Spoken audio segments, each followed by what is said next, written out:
Es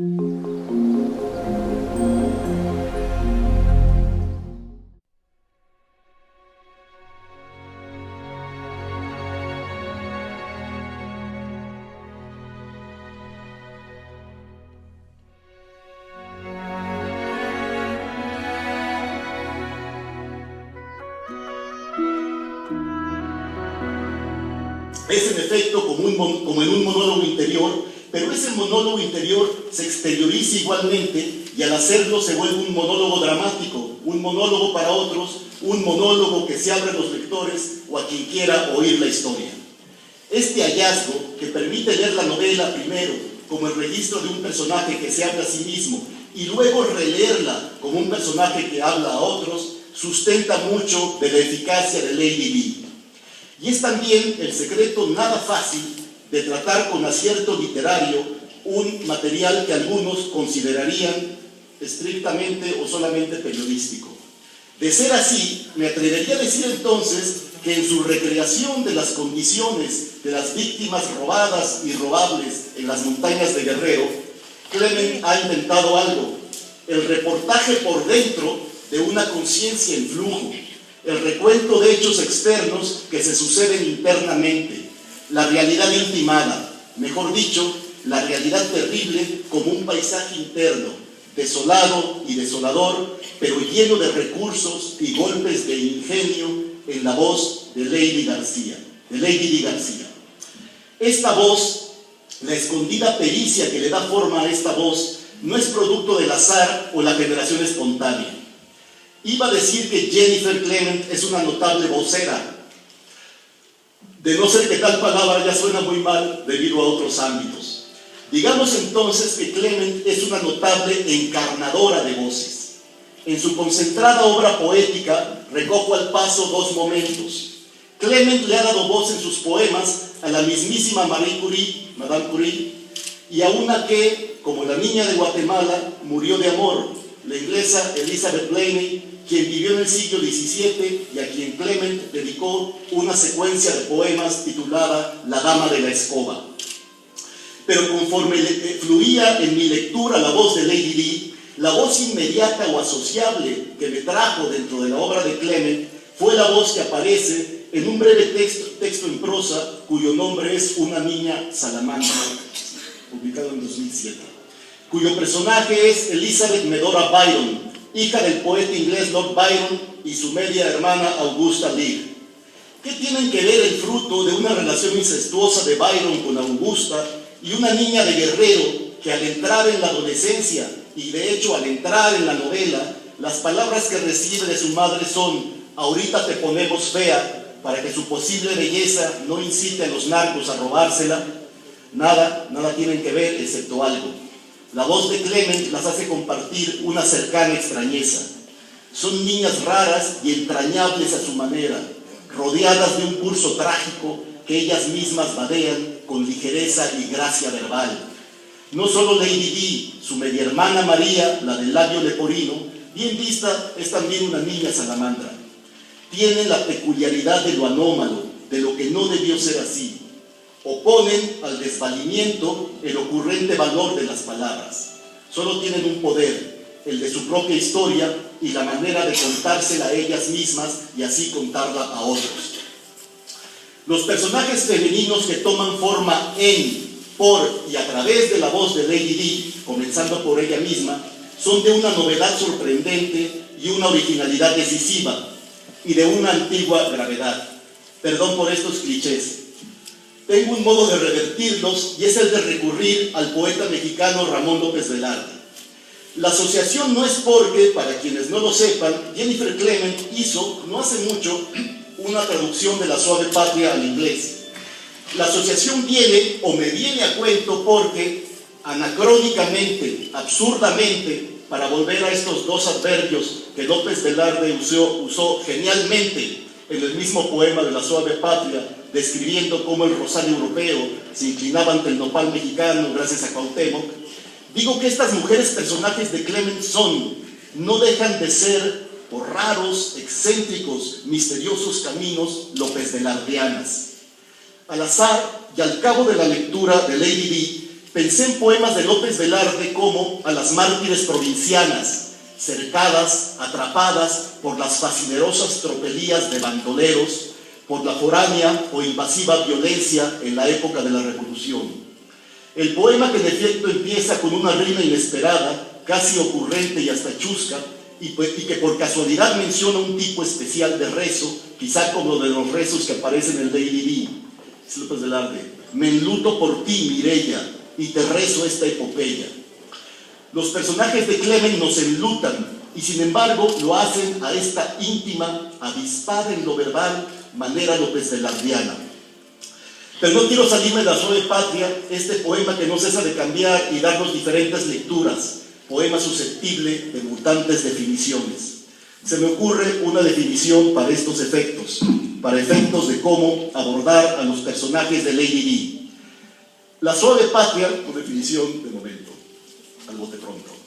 La suave patria es un poema de mujeres, empezando por la patria misma, con unos cuantos, muchos versos o pasajes memorables dedicados a otras cosas menos importantes como el petróleo. Es una broma. Pues voy entonces a los versos. Es que un poco, estamos ya hartos, ¿no? Todo el mundo vuelve a el niño Dios te escrituró un establo y los veleros de petróleo al diablo, ¿no? Pero bueno.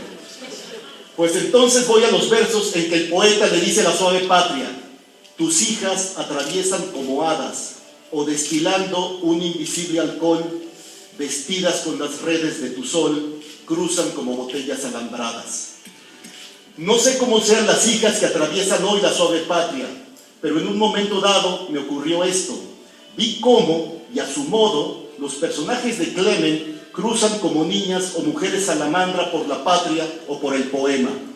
Lady Di y su mencionada media hermana María, la del labio leporino.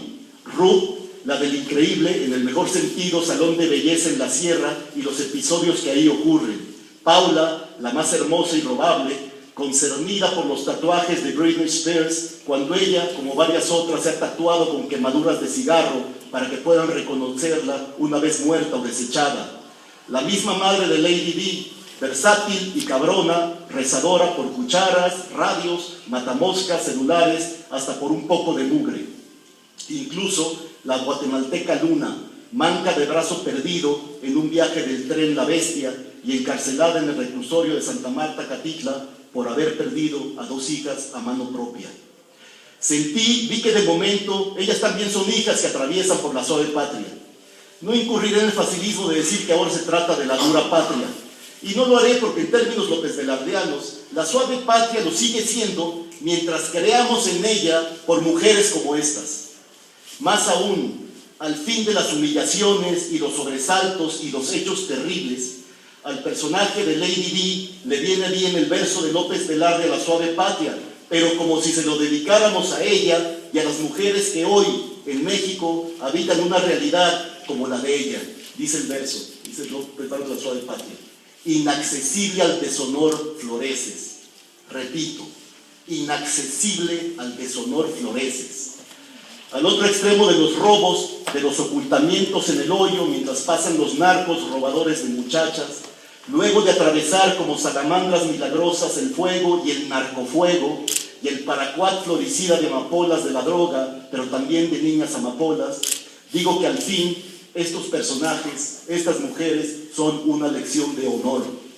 Perdón de nuevo por el cliché, lo revierto también nuevamente con el verso de López Velarde, que no me cansaría de repetir como rezo, ahora como rezo por las robadas, en atención al título original en inglés, Prayers for the Stolen. Inaccesible al deshonor floreces. Así es con Lady Di y las otras. Inaccesibles al deshonor florecen pese a todo. Hace unos momentos hicimos el nexo de la voz de Lady Di con otras voces en la obra de Jennifer Clement. Ahora, para volver a las palabras iniciales, falta el nexo de esa voz con otras voces de la literatura mexicana. Tal cosa no va por el rumbo o el intento de naturalizar como mexicana a Jennifer Clement para que juegue con nuestra selección, puesto que lleva rato haciéndolo. O bien, hace rato que de Jennifer Clement puede decirse que es una escritora mexicana que nació por casualidad en Estados Unidos. Si la percepción sobre ella era algo así como la de una escritora que a veces escribe sobre temas mexicanos, textos de escritora estadounidense sobre México, tal cosa ya no lo es más a partir de esta novela. Lady D es el texto de una estadounidense no sobre México, sino desde México, mejor, desde adentro de México. Es una formidable novela mexicana escrita en inglés. Es una formidable novela mexicana, sin más. Si no bastara la obra anterior de Clement y el tiempo que ha estado físicamente en México, Lady D le da la carta de naturalización o bien su pasaporte literario mexicano. ¿A qué le da derecho ese pasaporte literario? Por lo menos al nexo que dejé pendiente frases atrás. Con brillantez y encanto, Lady D se anexa con o se inserta en las voces que son personajes que a la vez son presencias femeninas en la literatura mexicana. No mencionaré a las varias porque se me pueden ir las algunas, pero sí a una de esas voces que es como el principio moderno de todas ellas en nuestras letras. No comparo ni jerarquizo, no ranqueo calidades ni empato realidades disímiles o distantes, ni equiparo a un par ya de clásicos de la literatura mexicana con la recién aparecida Lady D. Simplemente hago el nexo o tiendo el arco. La voz femenina que ha destilado o puesto a fluir Jennifer Clement en Lady D se une a esa inicial, primera voz fundadora de las que siguieron en las letras mexicanas. La voz que se oye en los breves libros Cartucho, Relatos de la Guerra, de la Lucha en el Norte, de 1931, y Las Manos de Mamá, 1937, de la escritora Nelly Campobello. Y bien visto, a su manera y en el siglo XXI, Lady D cuenta otros cartuchos y otras manos de mamá. No sé, por último, cuál será el destino de esta novela de Jennifer Clement, más allá de lo bien que le ha ido en su edición inglesa entre la crítica literaria anglófona. Sí sé que es un destino atado ya a la literatura mexicana. Así sea que, si por caso se le quisiera negar o regatear ese sitio, esa carta de pertenencia a la literatura mexicana, tengamos que ponerle a la autora el nombre de Jennífera Clemente. Muchas gracias y felicidades por esta magnífica novela.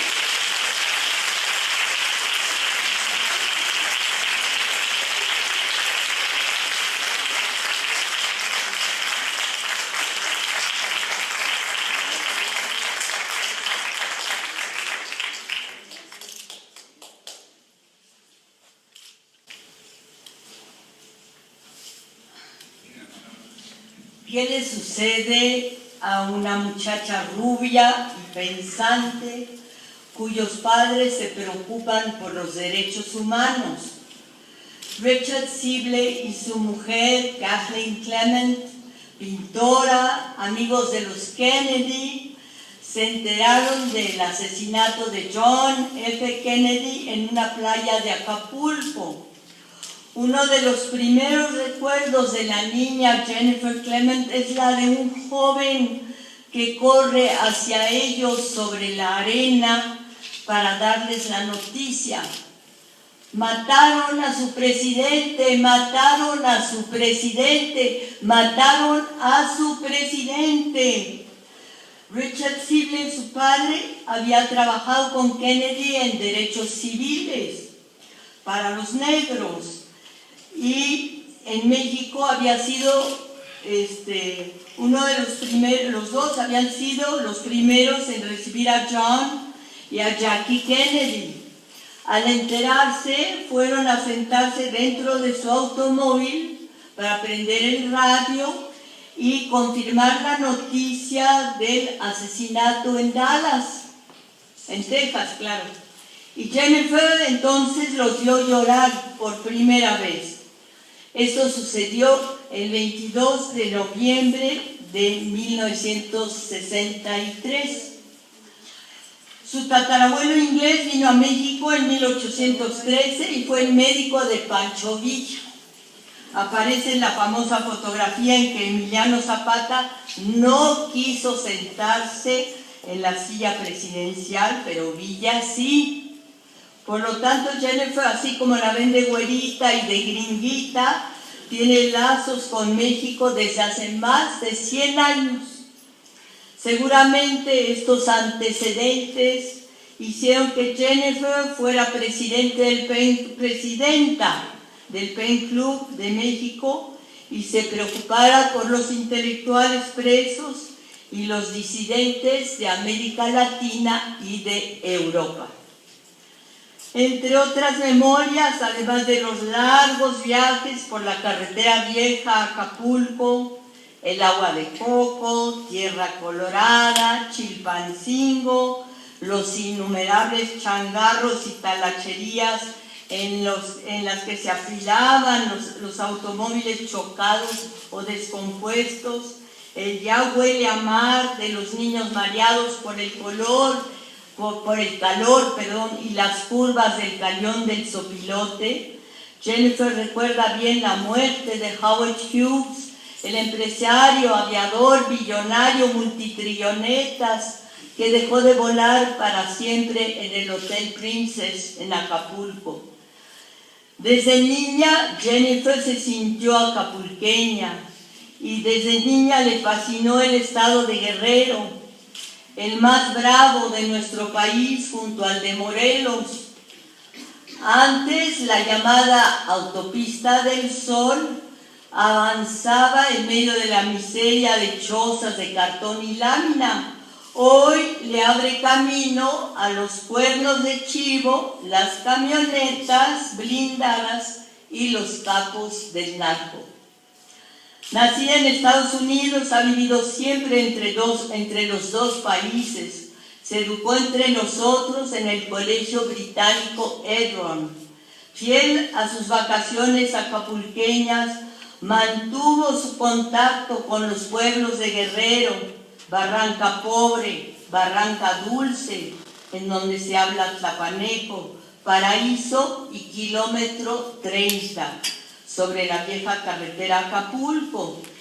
Chilpancingo, como ya lo dije, Tierra Colorada y la mágica Iguala de la novela de los recuerdos del porvenir de Elena Garro, ahora también son de Jennifer Clement.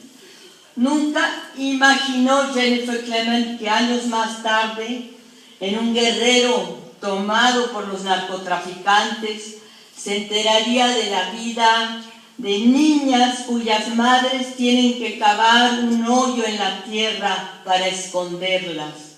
Ni pensó jamás que esas mismas madres maldecirían tener una hija bonita y la raparían, tallarían su cara para afearla y la vestirían como hombre para no despertar la codicia de criminales que se avientan sobre las chavitas.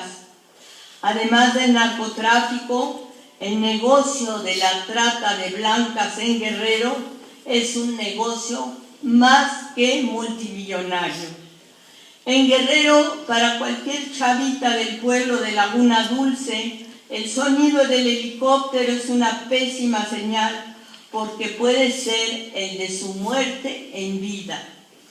Una gran parte de la heroína que viaja a Estados Unidos sale de Guerrero e incluso se procesa en grandes laboratorios guerrerenses. Los narcotraficantes se dedican además a la extorsión, a todo tipo de lavado de dinero, al tráfico de personas y al de armas.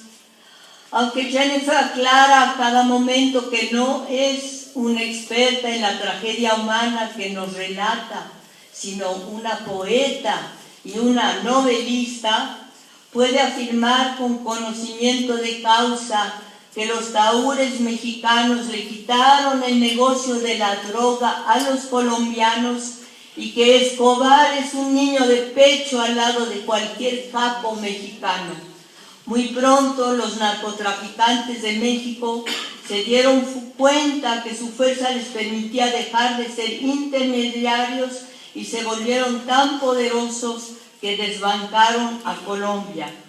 Inauguraron la forma mexicana, a lo macho, de enamorar, engañar y robarse a pollitas tiernas y bonitas y llevárselas a vender a los Estados Unidos. Es muy grande el tráfico de mujeres en el mundo, pero el de México a los Estados Unidos es tan obsceno como nuestra corrupción. Algunas muchachitas son indígenas que jamás han salido de su tierra y por lo tanto nunca han pasado por el español, solo hablan náhuatl y van del náhuatl al inglés, así como van de la primera pubertad a la prostitución. Al escribir Lady Di primero en inglés con el título de Prayers for the Stolen, Jennifer se documentó en varios pueblos de Guerrero y entrevistó a jovencitas y a madres temerosas y aprehensivas. Luego recogió testimonios en la cárcel de Santa Marta, Catitla, entre las presas del delito común. Le impactó ver que la cárcel de mujeres recibe pocas visitas de hombres, aunque muchas de ellas están presas por declararse culpables y salvar a su papá, a su amante o a su hijo. Y en cambio la cola para ver a los internos en la cárcel de hombres, tanto entre semana para la visita conyugal como los domingos, es interminable y da vuelta a la cuadra. Son los hombres quienes llevan a las jóvenes a la prostitución, a la venta de droga, a la pérdida de la propia vida. Víctimas de sátrapas que muy pronto las abandonan, también son víctimas de una sociedad que las borra de su agenda. Ellas mismas se olvidan. Es fácil que abandonen la poca fe que tienen en sí mismas, se hagan a un lado y dejen de creer en su propia vida. Habría que recordar a Jesús Apalancares, quien se convenció que era basura a la que el perro le echa una miada y sigue adelante. La voz de Lady Di es muchas voces, la de mujeres que viven en comunidades a las que no les llega beneficio alguno, salvo el martilleo de la televisión para jodidos, como lo planteó Emilito Azcárraga. Si alguna vez se presenta un maestro, aguanta 2 días y jamás regresa. La madre de Lady Di, un formidable personaje, es una ladrona y una bebedora, y sin embargo está dispuesta a lavar los platos de los 50 estados del país vecino con tal de salvar a su hija. Jennifer se propuso retratar lo divino y lo profano, que siempre coexisten, así como la fealdad convive con la belleza. El narcotráfico es violencia y es sexo, pero también en Lady Di hay poesía, aunque resulte difícil aceptar que una banda de criminales sea capaz de encerrar a una chava para que le dé servicio a 20 hombres al día. De ahí a saltar al tráfico de armas y al tráfico de órganos, no hay más que una ola acapulqueña. Si a las mexicanas nos va mal, imposible olvidar a las centroamericanas que intentan llegar a los Estados Unidos y también caen en redes aterradoras y totalmente impunes. México tiene 2 fronteras, lo dice Jennifer, la vertical, que nos concierne a todos, pero también la horizontal, que Jennifer descubrió en la cárcel de mujeres, gracias a sus entrevistas con la guatemalteca, que responde al nombre de Luna, que también es el de mi nieta, Luna. Entre otras noticias, Luna le contó a Jennifer que las mujeres no descienden del tren, el tren ese horrible llamado La Bestia, a orinar, ese tren multipublicitado y héroe de películas y documentales, porque en ese mismo instante en que descienden las roban, las trafican y las violan, sentadas en el techo del vagón, expuestas al sol, a la lluvia y a la pérdida de conciencia por falta de agua, se controlan y finalmente se deshidratan. Orinar es parte esencial de hombres y animales, pero a las mujeres migrantes los chacales les advierten que allá tú quisiste venir, mijita, si te la vas a jugar, tienes que saber a qué atenerte. Lady Di es un libro que atrapa, imposible soltarlo. Sus frases y sus párrafos cortos lo hacen de fácil lectura. En 6 semanas el libro se vendió a 22 países. En Finlandia, de 5 millones de habitantes, más o menos del tamaño de la colonia Roma, se agotó en 2 días. Hoy por hoy, múltiples organizaciones de derechos humanos buscan a Jennifer Clement y el New York Times le dedicó una página entera. Hace apenas 3 meses, Jennifer recibió en Nueva York el Sarah Curry Humanitarian Award. En 1890, Sarah Curry cuidó y alimentó a más de 200 niños de la calle. La crítica comparó su libro a la protesta de las estadounidenses que hace un mes gritaron al unísono "Give us back our girls", a propósito de las niñas robadas de Nigeria. Si Charles Dickens logró cambiar con su Oliver Twist las leyes que martirizaban a los inglesitos pobres, y Jane Eyre de Charlotte Bronte hizo que las mujeres de toda Inglaterra se convirtieran en propietarias de tierras. Bueno, uno es propietario de tierra, ¿verdad? De tierras. Así como García Márquez puso a América Latina en el escenario del mundo con sus 100 años de soledad. Ojalá y Lady Di consiga cambiar la condición de las niñas mexicanas y centroamericanas robadas y traficadas sexualmente. Aunque no lo crean ustedes, el poder de la literatura es grande. Salman Rushdie, considerado un peligro para el mundo musulmán, vivió gran parte de su vida entre guaruras, pero su libro hizo mucho por su país. Lo mismo le sucedió al filósofo español Fernando Savater. El impacto generado por Lady Di podría resultar fundamental en la vida de las mujeres de nuestro continente, y le deseamos a Jennifer que su novela actúe como un salvavidas para que las mexicanas más pobres tengan la vida que merecen, no solo en el estado de Guerrero, sino en el de Morelos, en el de Chihuahua, con sus asesinadas, y en el estado de México, sitios especialmente crueles con las mujeres. Muchas gracias por escuchar.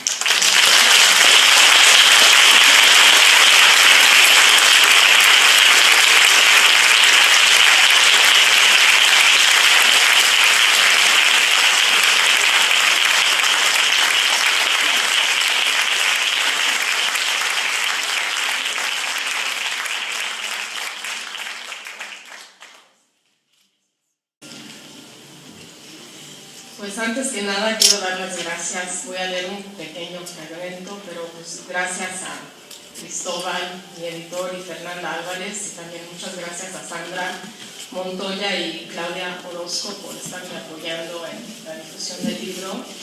Y bueno, muchísimas gracias a mis increíbles traductores, que son Juan Elías Tobar y Guillermo Ariola. Y bueno, Luis Miguel Aguilar, muchísimas gracias, y gracias a todos por venir. Les voy a leer un momento donde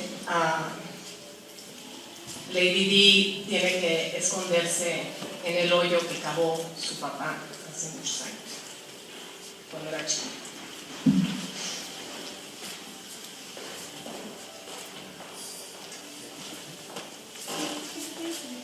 Rápido, dijo mi mamá, corre, corre.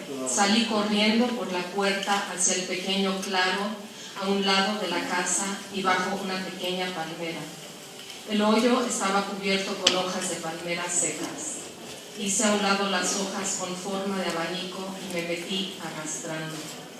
Desde dentro alcancé las hojas y las coloqué otra vez sobre la apertura. El hoyo era demasiado pequeño. Mi padre lo había cavado cuando yo tenía 6 años. Tuve que ponerme de costado, con las rodillas pegadas al pecho, como los esqueletos hallados en tumbas antiguas que había visto por televisión. Podía ver huecos de luz que asomaban entre el techo de hojas. Oí el ruido de un vehículo que se acercaba. La tierra alrededor de mí tembló cuando la camioneta llegó a nuestra casita y se detuvo en el pequeño claro justo arriba del hoyo y arriba de mí. Mi reducido espacio se oscureció, acostada yo a la sombra del vehículo. Entre las hojas pude ver la parte de abajo de la camioneta, una red de tubos y metal. Arriba de mí el motor se apagó. Pude oír el sonido del freno de mano cuando jalaron la palanca. Se abrió la puerta del lado del conductor. Una bota vaquera café de tacón alto pero cuadrado y masculino bajó del auto. Esas botas no eran propias de esta tierra.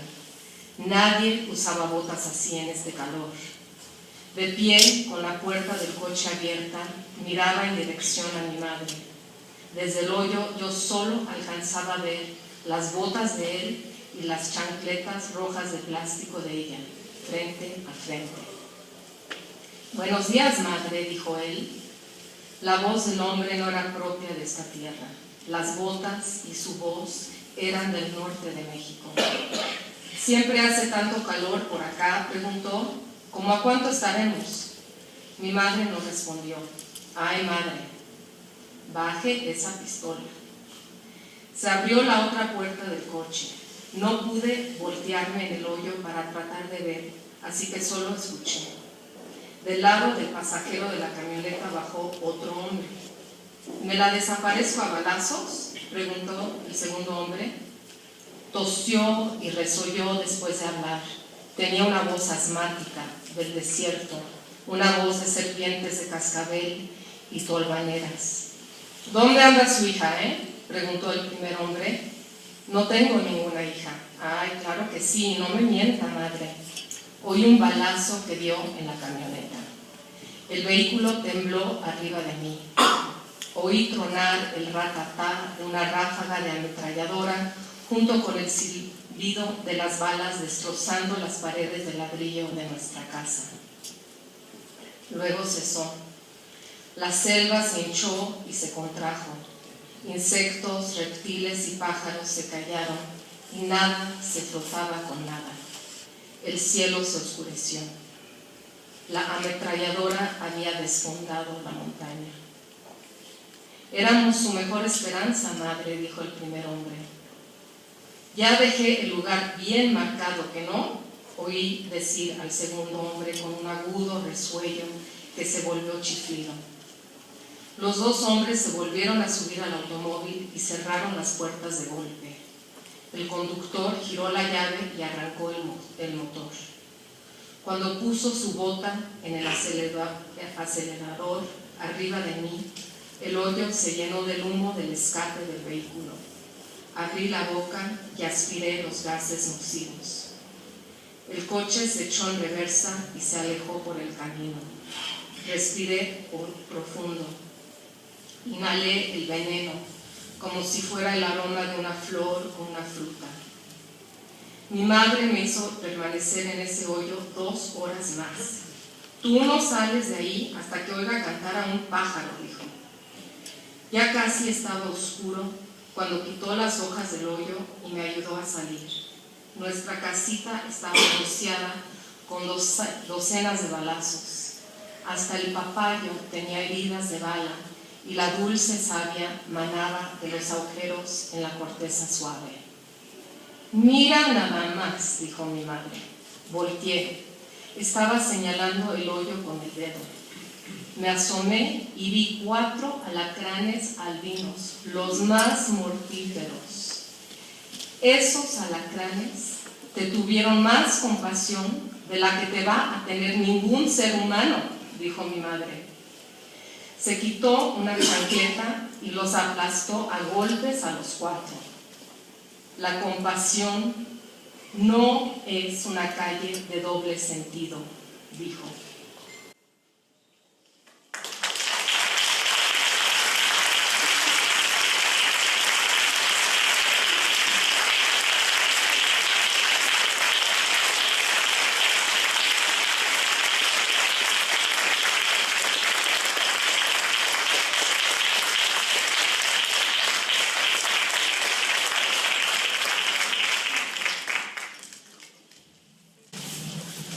Muchísimas gracias. Si quieren, podemos aceptar 2 o 3 preguntas, porque después Jennifer va a firmar libros para quienes quieran, y además tenemos fuera un vino de honor al que están todos invitados. De modo que para hacerlo más breve por la hora que es, etcétera, si quieren, pues si alguien tiene preguntas, pues aceptamos 3 preguntas y vamos adelante. Para quien quiera.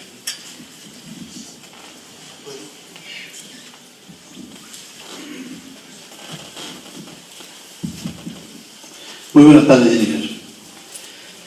Acá.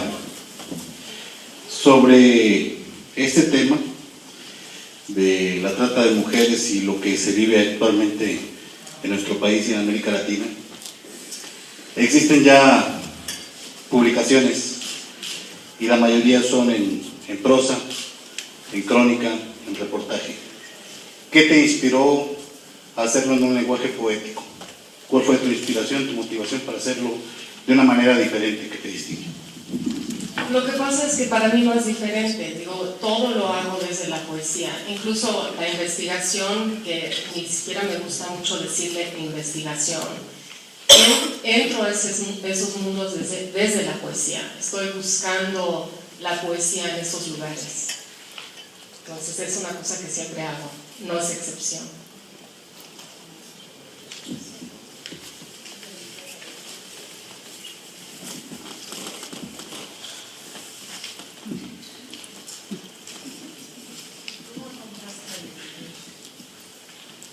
¿Cómo la encontré?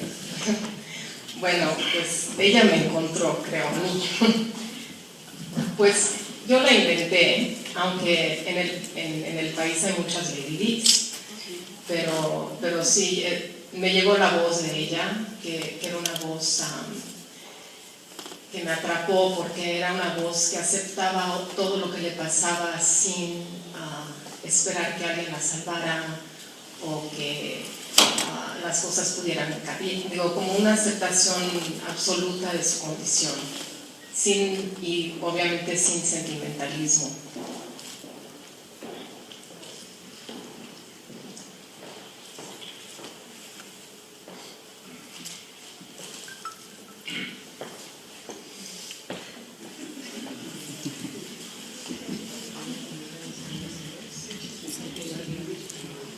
Si no tienen ninguna pregunta más, les invitamos, por supuesto, a leer el libro, que van a disfrutar.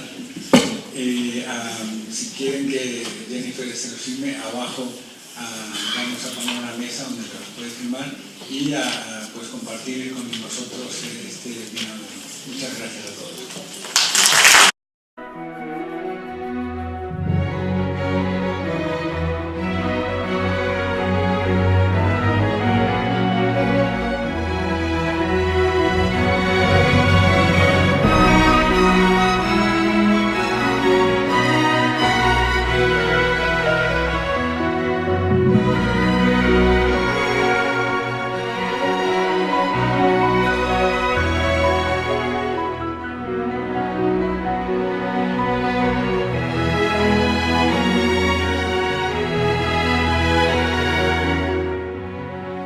Con acierto literario, un material que algunos considerarían estrictamente o solamente periodístico.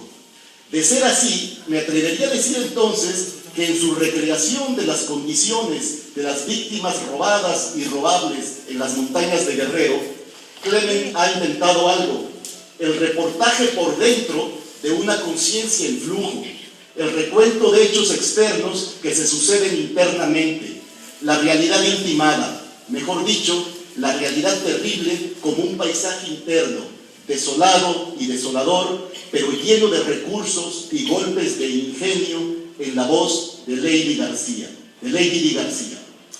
Esta voz, la escondida pericia que le da forma a esta voz, no es producto del azar o la generación espontánea. Iba a decir que Jennifer Clement es una notable vocera y la manera de contársela a ellas mismas y así contarla a otros.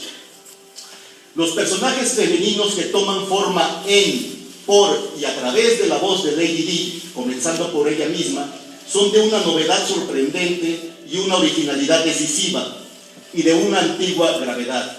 Perdón por estos clichés. Tengo un modo de revertirlos y es el de recurrir al poeta mexicano Ramón López Velarde. La asociación no es porque, para quienes no lo sepan, Jennifer Clement hizo, no hace mucho, una traducción de La Suave Patria al inglés. La asociación viene, o me viene a cuento, porque anacrónicamente, absurdamente, para volver a estos dos adverbios que López Velarde usó genialmente en el mismo poema de La Suave Patria, describiendo cómo el rosario europeo se inclinaba ante el nopal mexicano, de no ser que tal palabra ya suena muy mal debido a otros ámbitos. Digamos entonces que Clement es una notable encarnadora de voces. En su concentrada obra poética recojo al paso dos momentos. Clement le ha dado voz en sus poemas a la mismísima Marie Curie, Madame Curie, y a una que, como la niña de Guatemala, murió de amor, la inglesa Elizabeth Blaney, quien vivió en el siglo XVII y a quien Clement dedicó una secuencia de poemas titulada La Dama de la Escoba. Pero conforme fluía en mi lectura la voz de Lady Di, la voz inmediata o asociable que me trajo dentro de la obra de Clement fue la voz que aparece en un breve texto en prosa cuyo nombre es Una niña salamandra, publicado en 2007, cuyo personaje es Elizabeth Medora Byron, hija del poeta inglés Lord Byron y su media hermana.